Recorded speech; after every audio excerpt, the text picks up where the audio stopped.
आऊज़ बिल्लाहि मिनश्शैतानिर्रजीम बिस्मिल्लाहिर्रहमानिर्रहीम। शुरू अल्लाह के नाम से जो बड़ा मेहरबान और नहायत रहम वाला है।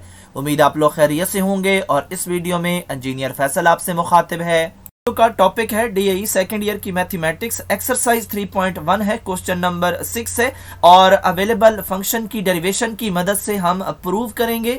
आपको अपने चैनल का इंट्रोडक्शन करवाता चलूं। मेरे चैनल का नाम है केमिकल इंजीनियरिंग एज टेक और इस चैनल के अंदर मोर देन 500 लेक्चर्स अवेलेबल हैं।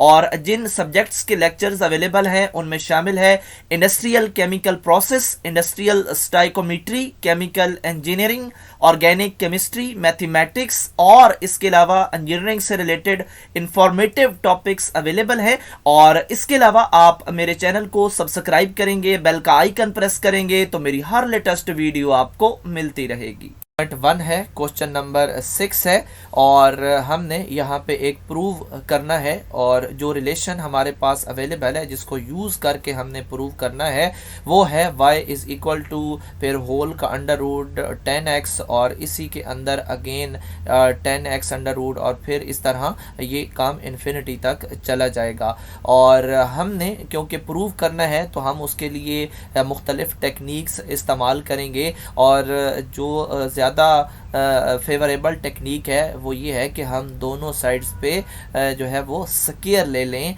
और जो होल का स्क्वायर है वो लेंगे। तो अगले ही स्टेप के अंदर जो राइट साइड है वहाँ पे जो होल स्क्वायर हमने लिया वो एक अंडर रूट यानी होल के अंडर रूट को कैंसिल कर देगा, लेकिन बाकियों को कैंसिल नहीं करेगा क्योंकि बाकी तो उसके अंदर हैं। और इस तरह हमारे पास अगेन इस तरह का एक रिलेशन बनेगा।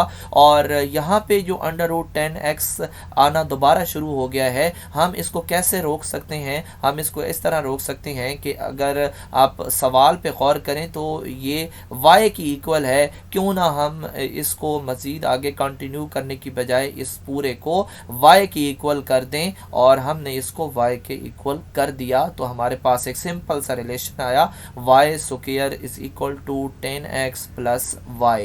एक रिलेशन बन चुका है और हम इसको डेरिवेट करेंगे विद रिस्पेक्ट टू x करेंगे और हमारे पास y स्क्वायर है तो इसके ऊपर पावर रूल लगाएंगे। और पावर रूल क्या है? पावर पहले पावर में से एक कम करेंगे तो y के ऊपर 1 आएगा और फिर हमने बेस का डेरिवेटिव लेना है और बेस हमारे पास y है और इस y को with respect to x derivate करेंगे तो हमारे पास रिजल्ट आएगा dy बाई dx। दरमियान में नेगेटिव है और यहाँ पे अकेला y है और इस y को भी जब हम with respect to x derivate करेंगे तो रिजल्ट आएगा dy बाई dx।